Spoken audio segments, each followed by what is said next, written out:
that will hopefully help you out to at least give you the tone that you may be looking for, the sequence, and it will help you in your next elk hunt.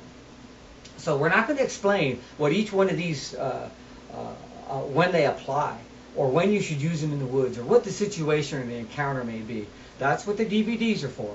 We have volumes 1 through 4, and they will help you go through each one of these sounds that we're going to share with you today, and give you the when, where, why, and how type of deal.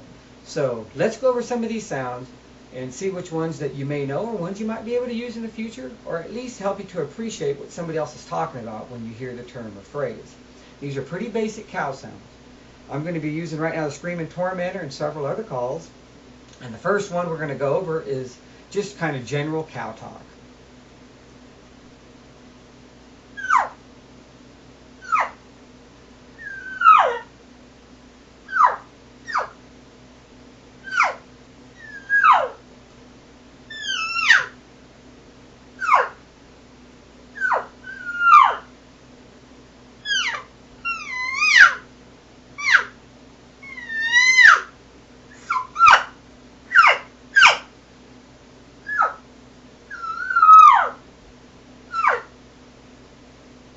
The next sound we're going to go over is calf mews.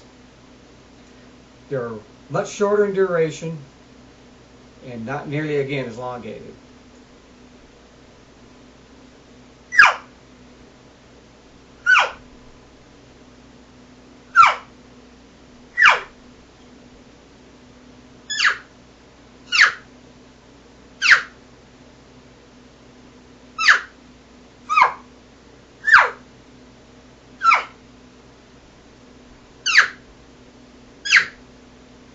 And they have a nice little crisp chirp to them when they do this. Now we'll speed it up a little bit, and we'll go into more of a nervous calf sound or chirp or mew.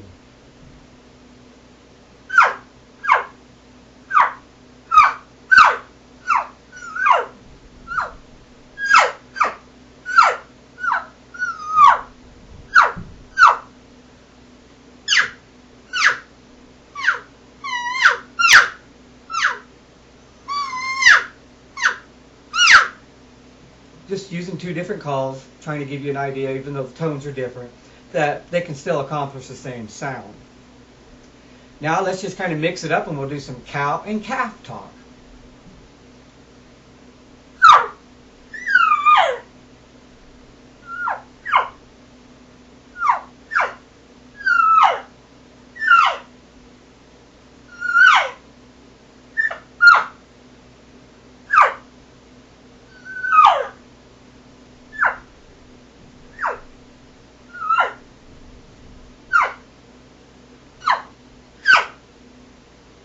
Okay, next one we're going to go into what's kind of a pleading cow call. You hear the phrase pleading, it'll be something similar to this.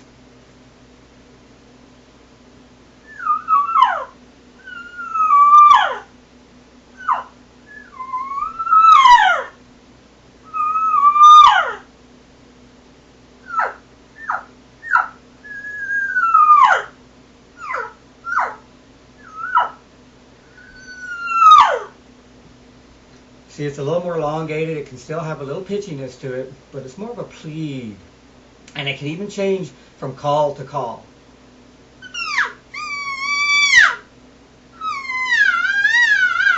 So you see how I raised that, played with it a little bit? That gives you kind of an idea.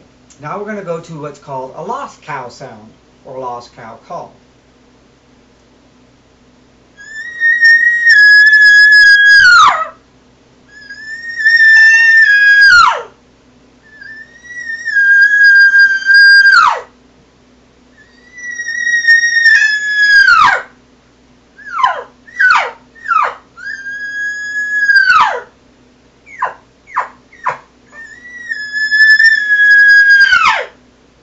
Do it with this call, which is called the cow talk.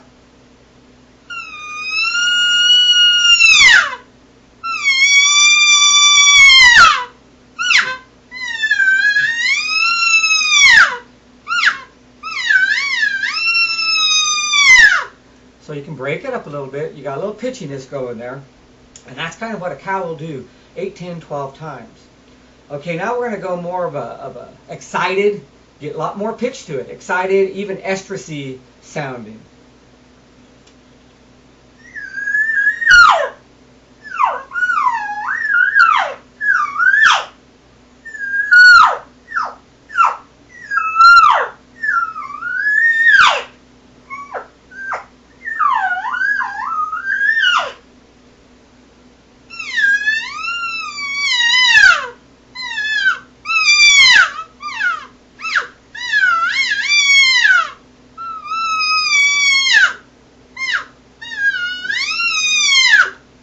So you can really mix it up. You can't go wrong with an excited cow call. It can be an excited estrus whine type of a sound, but you can really work that around, get pitchy with it, and it can really create some excitement.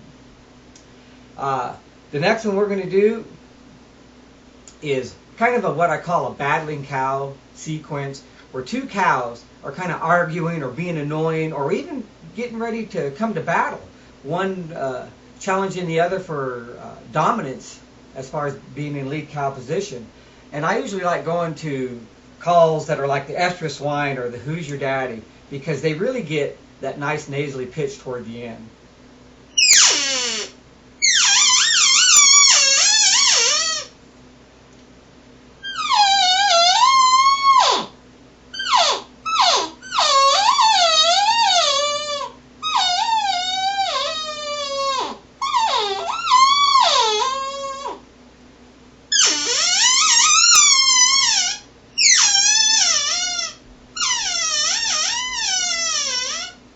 So you can really get those going back and forth, 100 or 2 or whatever, but you can get that battling, that excitement going back and forth, and it can really get bulls going. The last one we're going to talk about is a cow bugle. You might have heard these early on, but a cow bugle would sound like this.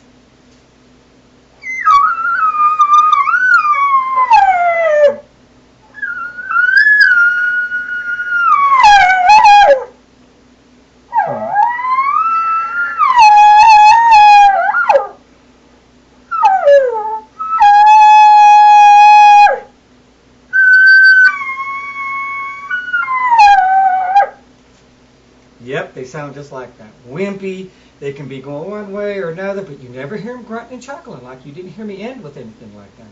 So that gives you an idea. If someone refers to a cow bugling or something of that nature, you hear it early on.